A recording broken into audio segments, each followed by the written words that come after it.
Alors bonjour tout le monde, une petite introduction champêtre à ce cours sur les inégalités sociales. C'est de ça qu'on va traiter aujourd'hui. Donc, qu'est-ce que l'inégalité sociale? Pourquoi l'inégalité sociale existe? D'où ça vient? Quelle est la distinction entre richesse? Quelle définition on peut donner de la richesse? Et quelle définition on peut donner de la pauvreté? Parce que souvent on va caractériser l'inégalité sociale par cette distance qui se creuse entre les riches et les pauvres. Est-ce que c'est naturel? Est-ce que c'est socialement construit? Est-ce que c'est culturel? Comment lutter contre les inégalités sociales? Comment promouvoir la justice sociale, qui est justement d'essayer de combler ce fossé entre les deux? Quel est le rôle de l'État pour faire cela? Entre les riches et les pauvres, que signifie le concept de classe moyenne? Est-ce qu'il faut mettre l'accent sur la classe moyenne? Est-ce qu'il faut plutôt privilégier une société duale? Est-ce que les riches méritent leur position? Et inversement, est-ce que les pauvres méritent aussi leur position? En tout cas, toutes sortes de thématiques qu'on verra dans le cours d'aujourd'hui et auxquelles sera accolé et suivi. On va essayer de faire les deux cours l'un après l'autre. Le concept de classe sociale. Alors la classe sociale, on verra, c'est une manière de figer dans une culture, dans un état social, cette condition de riches ou de pauvres. Et donc, ça crée deux univers antagonistes, opposés, qui vont amener à une lutte des classes, comme disait notre cher Marx. Donc, allons-y pour ce cours, en commençant par les inégalités sociales.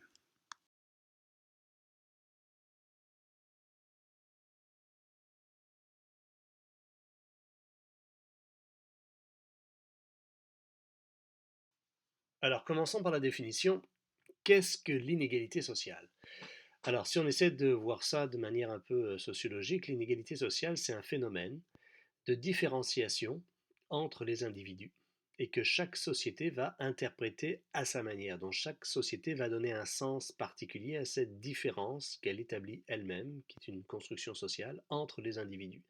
Alors ça peut être le statut social, ça peut être une différence qui se base sur la profession. Des gens qui ont des professions sont considérés comme mieux, ou on va donner une meilleure valeur à certains plutôt qu'à d'autres. Il peut y avoir des différences fondées sur le sexe ou le genre, homme-femme, des différences fondées sur la pseudo-race ou l'interprétation raciale de la hiérarchie sociale, ou sur aussi la richesse. Les riches sont considérés comme au-dessus ou en dessous. Donc cette inégalité se fonde sur des critères socialement construits, socialement acceptés, qui permettent de finalement catégoriser ou classer les humains les uns par rapport aux autres, en leur attribuant à chaque fois une inégale valeur.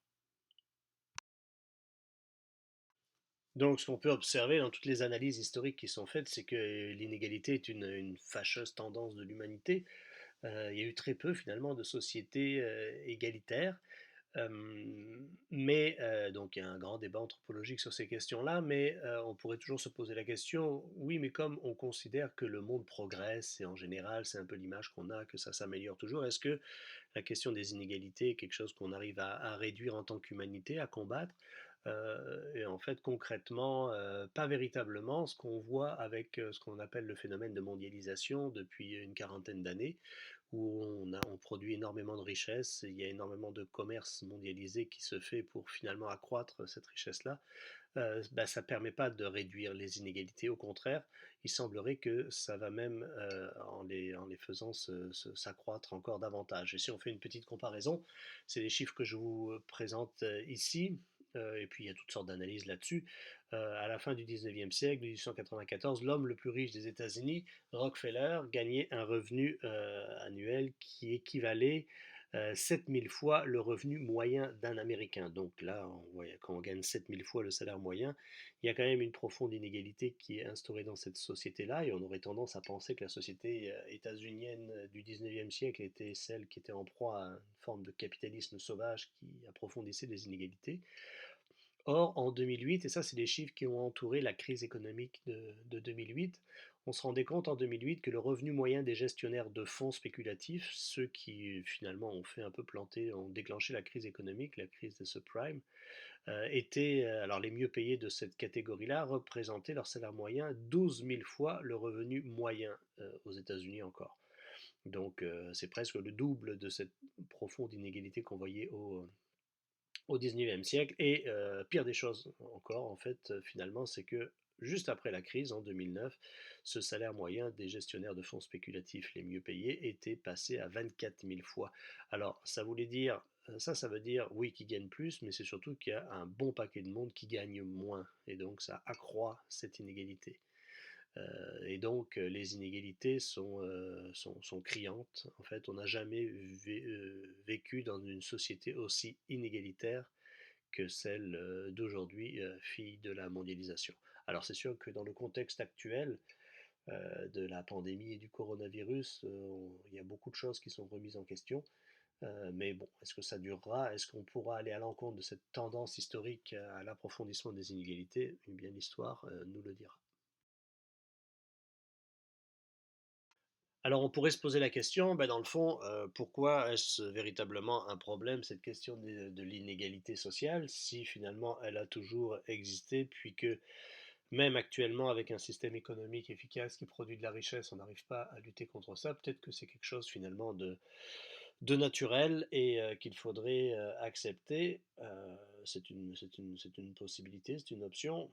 Le défi que ça pose, en fait, c'est que l'inégalité amène un paradoxe dans notre société qui peut être jugé assez insupportable pour certains. Pourquoi? Parce qu'on vit dans un monde un peu bizarre où d'un côté on prône une égalité civile et politique, c'est-à-dire qu'on considère que tous les individus, depuis la Deuxième Guerre mondiale, l'adoption des chartes des droits et libertés, la Déclaration universelle des droits de l'homme, et même depuis les révolutions, la Révolution française, Révolution américaine, ça fait à peu près 200 ans qu'on construit nos sociétés politiquement autour du principe de l'égalité des droits et qu'on combat d'ailleurs pour l'égalité des droits. Et on va considérer comme injuste une inégalité de droits, que ce soit par exemple pour établir des distinctions entre les hommes et les femmes, les pays colonisateurs et les pays colonisés, les formes de lois raciales. Tout ça, ça a été un combat pour essayer de rendre concrète cette phrase: les hommes naissent libres et égaux en droit. La problématique qui se passe, c'est comment peut-on être véritablement libre et égaux en droit, donc proclamer cette égalité civile et politique entre tous les citoyens, et d'un autre côté, constater, accepter et finalement reproduire les inégalités socio-économiques. Est-ce qu'on est véritablement égaux quand on a une inégalité de richesse pour satisfaire nos besoins essentiels? C'est la question fondamentale qui se pose sur ce sujet-là. Donc dans le fond, euh, l'enjeu n'est pas tant un problème, si on le prend du point de vue des droits, n'est pas tant un problème d'inégalité en tant que telle, des ressources réparties, mais bien une question plus fondamentale de justice sociale. Est-ce que c'est juste de voir prolonger, se reproduire ces inégalités patentes dans nos sociétés, alors qu'on a des sociétés qui objectivement produisent suffisamment de richesses pour subvenir aux besoins de tous? Donc on déplace le problème sur cette capacité individuelle à un problème de justice sociale et de choix collectifs. Donc prenons le cas de la distinction entre richesse et pauvreté, posons-nous un peu la question d'une manière un peu philosophique. Qui est responsable de ça, de l'état de richesse ou de l'état de pauvreté? Est-ce que c'est l'individu ou est-ce que c'est la société? Et c'est le grand débat qui déchire les gens autour de ces deux concepts-là. Dans le fond, et en général, quand on est riche ou qu'on est privilégié dans cette situation-là, on va considérer que la richesse est le fruit finalement d'un destin individuel ou finalement d'un parcours individuel. La plupart des gens riches ou extrêmement riches vont dire, c'est un peu le modèle américain là, ils se sont faits eux-mêmes, c'est grâce à eux, c'est parce qu'ils sont bons, c'est parce qu'ils sont toutes sortes de choses. En fait, richesse va aussi, en général, va de pair avec un ego démesuré. Donc on va considérer que je le mérite en tant qu'individu parce que je suis doué des capacités d'accumuler autant de richesses. Et de l'autre côté du spectre d'analyse, on va considérer que souvent la pauvreté et les gens en situation de pauvreté, ou les analyses qui vont porter sur sur ce concept-là, vont dire que c'est plutôt la pauvreté est le produit d'une activité ou d'une cause sociale. C'est la pauvreté est socialement construite par les rapports sociaux, les rapports liés à la propriété, à la production de richesses et à leur inégale répartition. et donc c'est plutôt une perspective sociale. Donc vous voyez que entre individu et société, vraiment là, les perspectives sont véritablement partagées autour de ces concepts-là pour expliquer la richesse ou la pauvreté. Donc, mais c'est important parce que le positionnement qu'on adopte par rapport à ces deux concepts-là va avoir des conséquences sur la vision qu'on va avoir de ces phénomènes sociaux et sur même les remèdes qu'on pourrait apporter pour atténuer cette distinction-là. Donc, doit-on agir collectivement pour lutter contre la pauvreté? Si on est dans une perspective sociale, on va dire oui, il faut mettre en place des programmes. Si on est dans une perspective plus individuelle, non, parce que en fait, le problème n'est pas euh, collectif, il est individuel, donc il faut forcer les pauvres à aller travailler. Dans le fond, ils sont pauvres parce qu'ils ne veulent pas travailler, tout simplement. C'est un peu l'argument qui est souvent mis de l'avant.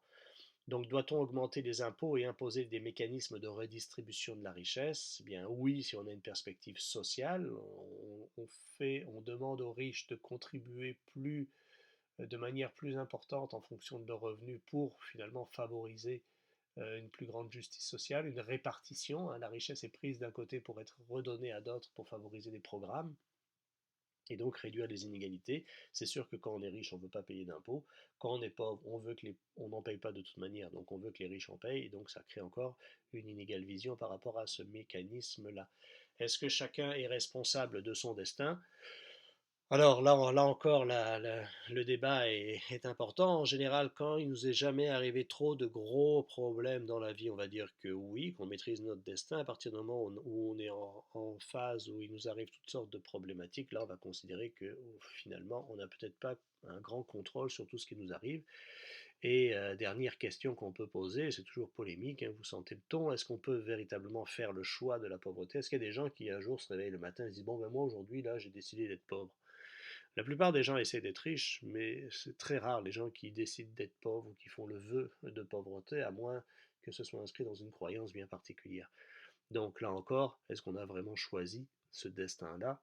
Je ne suis pas sûr que la plupart des gens qui vivent cette situation-là aient fait l'expression d'un choix individuel. Donc ils ont plutôt peut-être subi certaines formes de pesanteur sociale.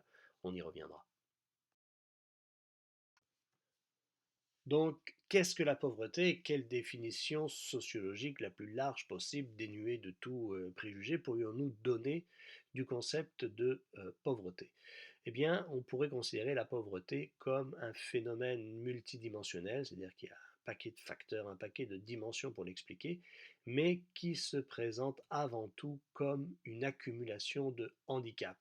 Donc, ce n'est pas nécessairement monétaire ou matériel, mais c'est un cumul d'un certain nombre de handicap qui peut se mesurer par, bien sûr, donc moins d'accès à des ressources, donc par exemple pas de travail, être au chômage, moins d'éducation, moins d'argent, moins bonne santé, un logement de moins bonne qualité, une famille ou des réseaux de solidarité familiale moins existants. Donc, c'est tous des éléments qui manquent pour pouvoir se construire une vie plus stable et finalement mettre de côté, mettre de son côté tous les éléments qui permettraient finalement d'améliorer sa situation. Donc la pauvreté, c'est avant tout un manque. Un manque, pas juste de matériel, un manque aussi de lien social, un manque de perspective, un manque de satisfaction des besoins fondamentaux. Et le problème qu'on voit souvent, c'est il peut y avoir une culture de la pauvreté, c'est-à-dire que la pauvreté n'est pas juste un phénomène conjoncturel qui va atteindre une personne, c'est quelque chose qui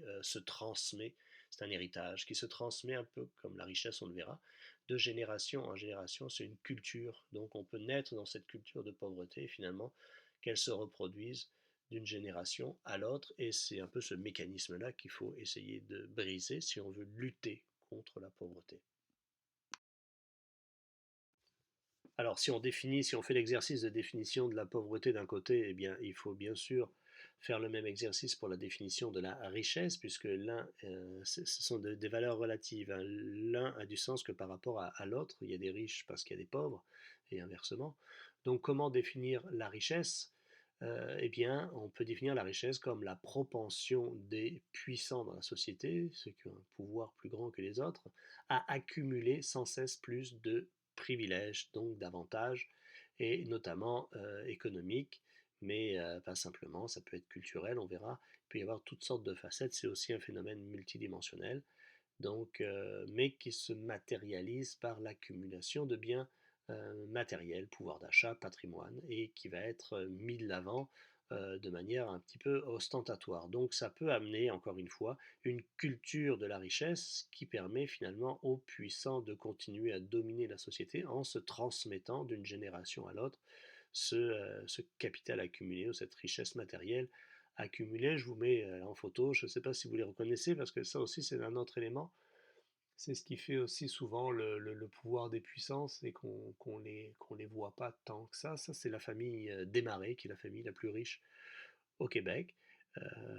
La fortune de cette famille-là, c'est à peu près un tiers du produit intérieur brut au Québec en deux compagnies. Donc, c'est des fonds d'investissement désormais. Ils ont commencé à faire fortune, le père Desmarais au milieu, dans le monde minier.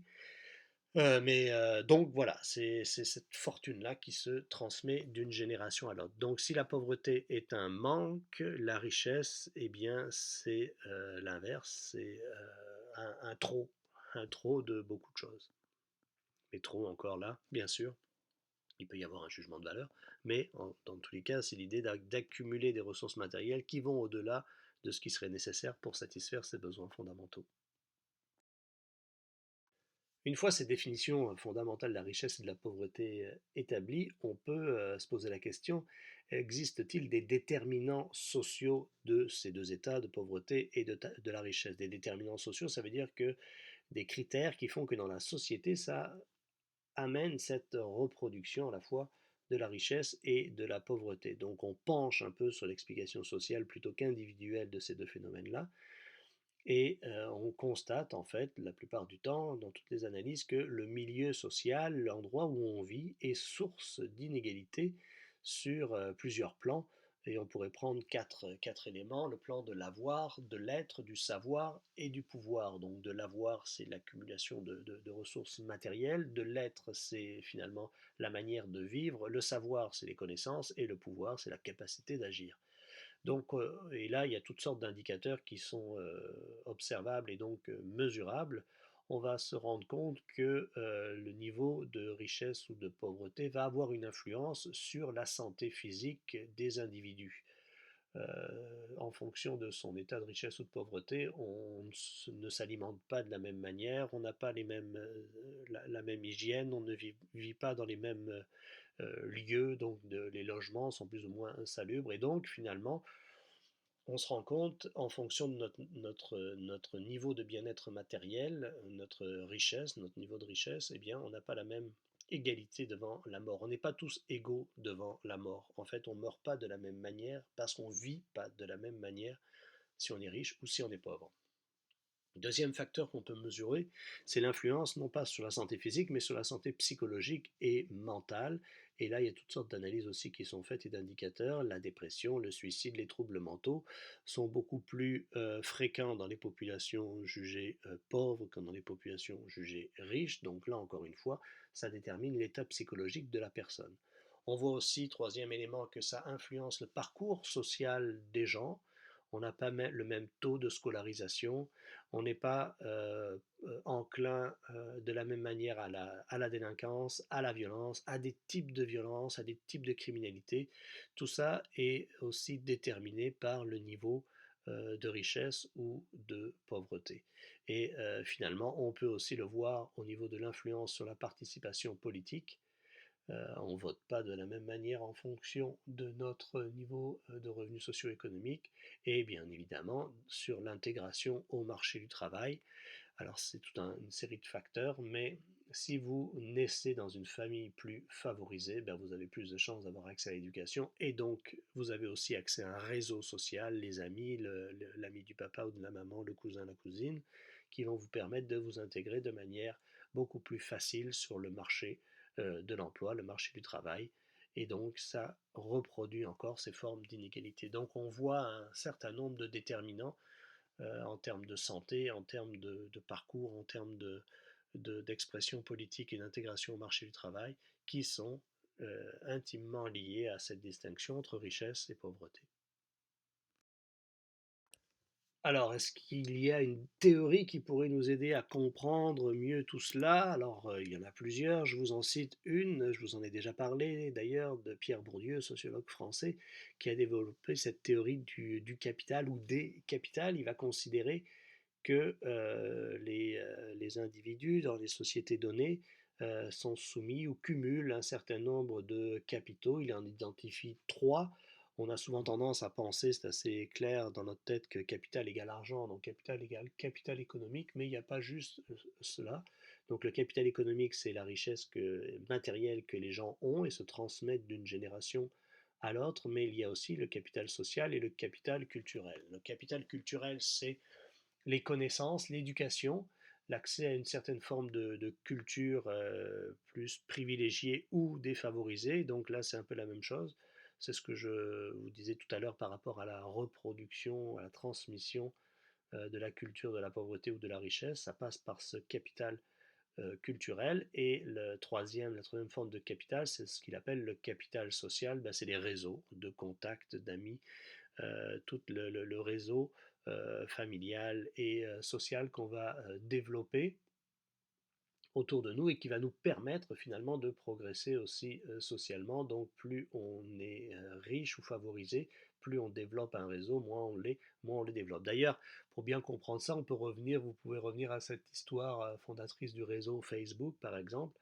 Eh bien, c'est justement lié à ça. Hein. C'est parti des grandes écoles américaines où finalement la personne s'est dit, bon, ok, on est tous dans cette école-là, donc on a accès à une certaine forme de capital culturel, on est là parce qu'on est capable de payer les frais de scolarité, donc on cumule avec ce capital économique, mais pour pouvoir continuer à socialement être dominant, ben, il faut aussi qu'on ait un réseau social, donc il avait créé ce réseau-là pour mettre en interaction ces gens qui eux-mêmes vivaient dans un milieu bien particulier.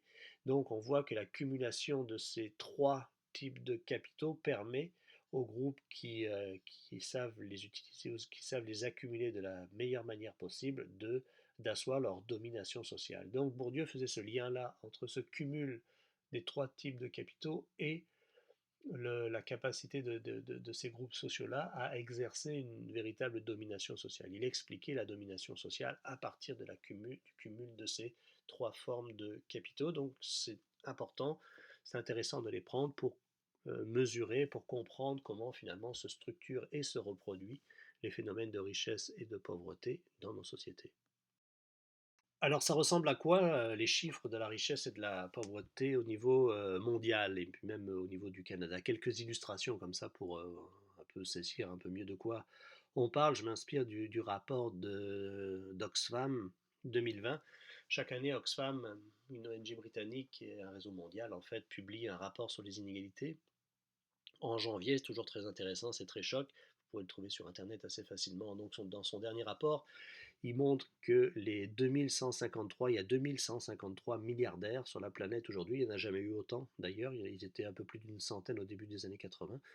Donc ces 2153 milliardaires, si on additionne leur fortune totale, eh bien, on se rend compte qu'ils possèdent en capital économique plus que 60% de la population mondiale cumulée. Donc 2000 personnes versus plus de la moitié de 60% de l'humanité, ça fait quand même un fort décalage. Un autre chiffre marquant de ce rapport, les 22 hommes, parce que c'est souvent des hommes blancs, les plus riches du monde, possèdent plus que l'ensemble de tout ce que la population féminine, les femmes du continent africain cumulent. Donc là encore, une profonde inégalité. Un autre chiffre frappant, la moitié de la population mondiale, près de 4 milliards de personnes, vivent avec moins de 5 dollars, 5,50 $ par jour. Et un autre chiffre intéressant, on pourrait se dire, bon, est-ce que c'est si distinct que ça? Comment on peut concevoir autant de la richesse des personnes qui sont vraiment dominantes économiquement dans la société?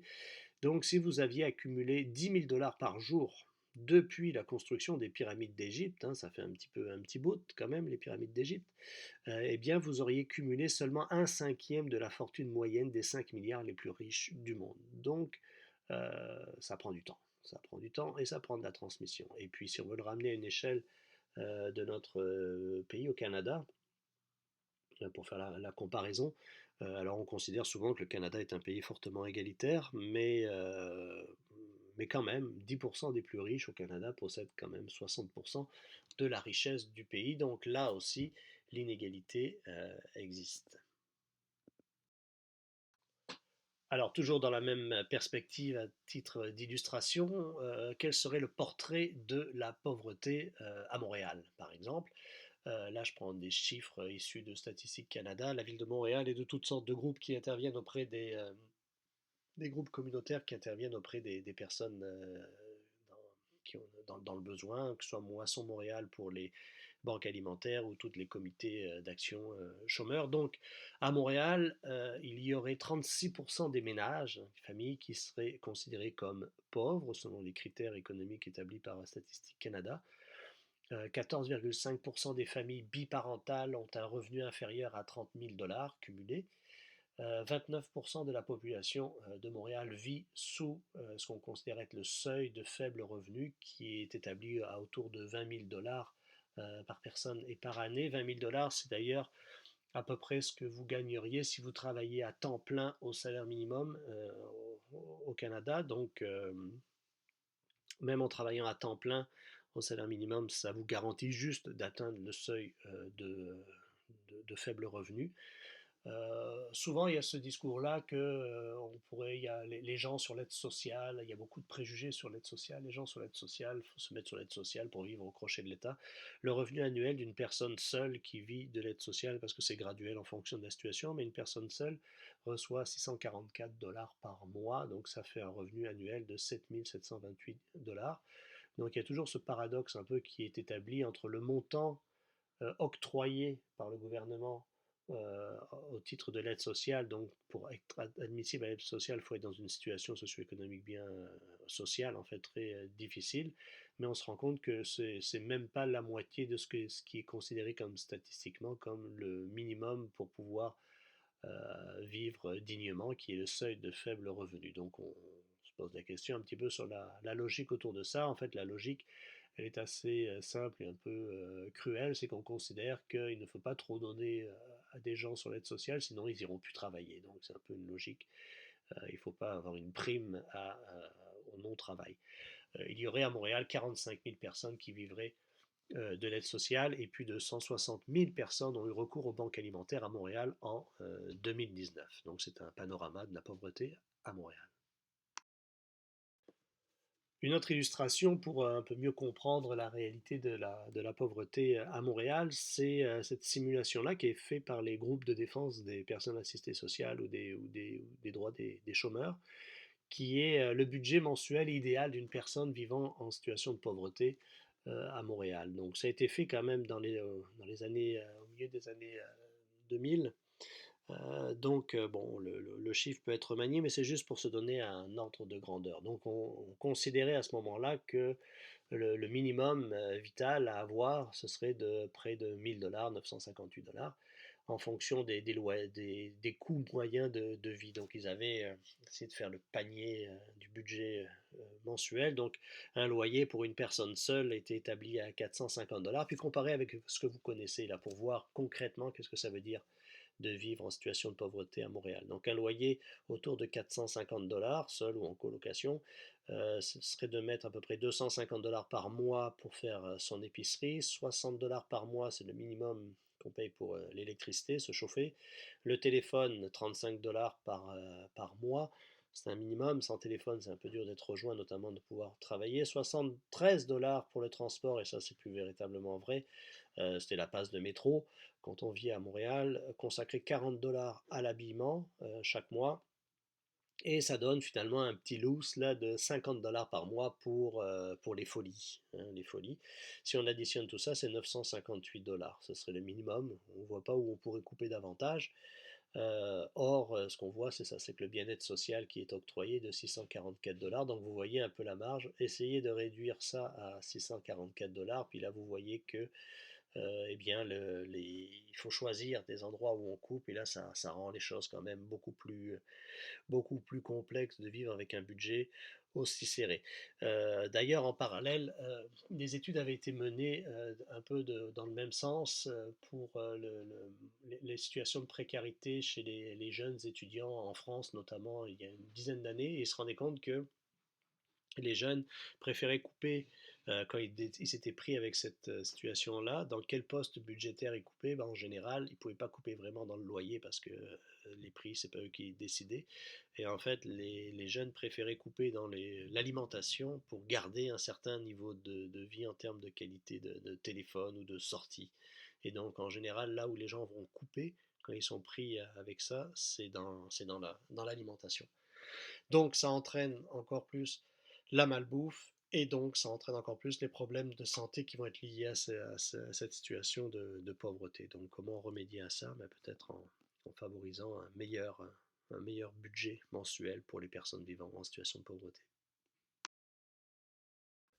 Alors on arrive à l'étape des solutions. Qu'est-ce qu'on peut faire par rapport à tout ça et quel est finalement le rôle de l'État, puisque c'est lui qui peut faire le plus dans nos sociétés, puisqu'on l'a institué à cette finalité. Donc le rôle de l'État, ben justement pour réduire cette distance, cette inégalité sociale, eh bien, pour pouvoir agir, eh bien, il faut qu'il agisse sur les déterminants sociaux de la pauvreté. Comment il peut atténuer les déterminants sociaux de la pauvreté pour briser le cercle de reproduction, de transmission de la pauvreté d'une génération à l'autre et sortir de cette culture de la pauvreté. Pour ce faire, eh bien, il faut qu'il introduise plus d'égalité dans la société par ce qu'on appelle des mesures correctives, c'est-à-dire qu'il faut mettre en place des mesures de redistribution de la richesse et pour que la richesse qui est accumulée par les dominants dans la société soit retransmise redistribuer en partie, bien évidemment pas en totalité, mais au moins en partie à ceux qui en ont le plus besoin. Et comment le gouvernement et comment l'État fait ça? Bien par deux éléments essentiels, l'impôt, qui est la collecte de l'argent, et la redistribution par des programmes sociaux que lui-même va mettre en place. Donc, c'est à l'État qu'il incombe de garantir cette justice sociale par toutes sortes de mécanismes, notamment fiscaux et des programmes sociaux, pour briser ce cercle de la pauvreté pour essayer de réduire les handicaps qui atteignent les pauvres, mais pour ça, il faut aussi réduire les privilèges que les riches ont. Donc, entre ces pauvres qui sont considérés comme des exclus de la société qui cumulent des handicaps et ces riches qui sont plus des puissants dans cette société et qui, eux, cumulent non pas des handicaps mais des privilèges, l'État va intervenir pour garantir une meilleure répartition des richesses entre ces catégories distinctes et souvent opposées de populations dans la société. Et on va généralement considérer que l'État fait bien son travail dans cette perspective de répartition ou de redistribution de la richesse quand dans la société on voit émerger et survivre, en tout cas perdurer, ce qu'on appelle une classe moyenne. Donc entre les riches et les pauvres, une classe moyenne qui se développe à l'abri finalement des politiques sociales mises en œuvre par l'État serait finalement une société où il y a une plus grande justice sociale. Alors ensuite, on peut mesurer la capacité à prendre au sérieux ce concept de justice sociale en fonction de la taille de la classe moyenne dans la société, mais c'est un peu la perspective que les sociétés occidentales ont depuis la Deuxième Guerre mondiale, c'est de favoriser un développement de la classe moyenne pour limiter l'approfondissement des inégalités, les conséquences sociales néfastes que ça peut avoir. Alors donc au Canada, ça veut dire quoi? Les chiffres qu'on peut avoir, et ça c'est des chiffres tirés de l'Observatoire des inégalités, qui est à l'Université de Montréal, la source n'est pas écrite, mais je vous le dis de vive voix. Donc, on considère que font partie de la classe moyenne les familles qui ont un revenu après impôts et après transferts sociaux se situant entre près de 30 000 dollars et près de 80 000 dollars au Canada. Donc, c'est un peu l'image qu'on a. Et si on prend ces critères-là, ben, on va considérer que, on va remarquer d'ailleurs que la classe moyenne est plus importante au Québec qu'au Canada. 61% de la population québécoise vivrait dans cette tranche qui est considérée comme être la classe moyenne, et alors qu'au Canada, c'est 57%, un petit peu moins. Alors qu'est-ce qui explique cette différence? Eh bien, c'est les transferts, les programmes sociaux qui sont plus importants au Québec qu'ailleurs au Canada, et c'est pour cela il y aurait une plus grande classe moyenne au Québec que dans le reste du Canada. Et pour en prendre la mesure, eh bien, on a fait l'exercice. Si on supprime, si on enlève tous les programmes sociaux qui sont établis au Québec et au Canada, on se rend compte que finalement, on arrive à peu près au même taux. 43% de la population canadienne et québécoise ferait partie de cette classe moyenne. Donc vous voyez qu'il y a quand même une marge assez importante, hein, entre 43% et 61%.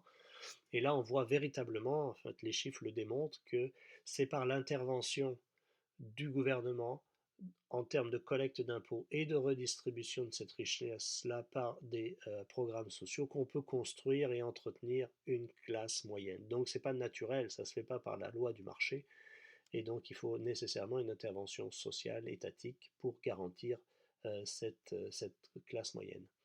Ensuite, le mythe de la classe moyenne, c'est qu'en général, les gens vont considérer faire partie de la classe moyenne, comme à Montréal, 75% des gens pensent être dans la classe moyenne. Au Québec, 91% des gens, quand on leur pose la question, estiment faire partie de la classe moyenne. Or, statistiquement, ce n'est pas véritablement le cas. Le taux est en dessous de ça. La tendance qu'on voit de plus en plus se développer, c'est d'ailleurs pour ça que le gouvernement Trudeau en a fait un argument électoral, hein, c'est le gouvernement de la classe moyenne, encore faut-il le mesurer statistiquement, mais c'est ce qu'on observe un peu partout dans les sociétés occidentales depuis les années 80. Avec le développement de la mondialisation, on voit un retour de l'approfondissement des inégalités, et donc ça veut dire un appauvrissement de la classe moyenne. En fait, la classe moyenne diminue dans la plupart des sociétés, et notamment chez les jeunes qui n'ont pas tant de perspectives d'accès à cette classe moyenne-là. Donc on voit une mécanique un petit peu brisée, et qu'il faudrait voir à remettre en œuvre. Et pour la remettre en œuvre, on connaît la solution. C'est une fiscalité, une justice fiscale, donc une fiscalité plus juste, donc imposer les hauts salaires, et le maintien et l'entretien des programmes sociaux pour favoriser une plus juste répartition de la richesse. Alors, si mettre en place des programmes sociaux et développer tout un interventionnisme de l'État pour réduire les inégalités, c'est tenter de développer une classe moyenne pour construire une société plus égalitaire. L'inverse serait l'entretien d'une société qu'on appelle duale, c'est-à-dire qui entretient cette distinction entre les riches et les pauvres, et qui se construit dans le fond sur le constat et la reproduction d'une forme d'inégalité à l'intérieur de la société. Le modèle qu'on a bien sûr toujours sous les yeux, c'est les États-Unis. Donc c'est le paradoxe finalement d'une société qui produit à la fois de la richesse et de la pauvreté. Donc on voit un enrichissement sans cesse grandissant des riches, un déclin de la classe moyenne et une augmentation du nombre de pauvres, et de pauvres qui sont soumis à des situations sociales très difficiles. On le voit actuellement avec la crise du coronavirus aux États-Unis. Ça touche plutôt ces personnes-là. L'autre élément qui est important de regarder, c'est finalement, si on veut lutter contre cette société duale et pas la laisser s'installer, eh bien, il y a une responsabilité de l'État euh, pour lutter, ou même finalement assurer une pérennité de cette société duale. Quand je dis responsabilité de l'État, ben, c'est la politique fiscale et les programmes sociaux qu'il va mettre en place. Est-ce que l'État va mettre une politique, va réduire les impôts des riches ou accroître les impôts des riches?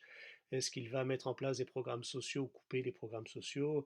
Tout le débat qui est aux États-Unis au sujet de l'assurance santé que Obama avait mis en place et que Trump a démantelé, ben c'est ce qu'on voit depuis les années 80. En fait, les États, aux prises avec cette nouvelle vision de la société qu'on appelle une idéologie qu'on appelle le néolibéralisme, a eu tendance à réduire sans cesse les impôts des plus riches et les impôts des entreprises, et à couper dans les programmes sociaux, donc les dépenses de l'État, parce que finalement c'est un choix politique qui a été fait pour favoriser plutôt les riches, et donc ça a amené à l'approfondissement de cette société duale et cette construction d'une mondialisation fortement inégalitaire. Alors est-ce que les choses vont changer actuellement? On verra bien. Il y a beaucoup de discours en ce sens, mais il y a toujours des discours en ce sens quand il y a des crises, donc il faut voir comment arriver à les changer.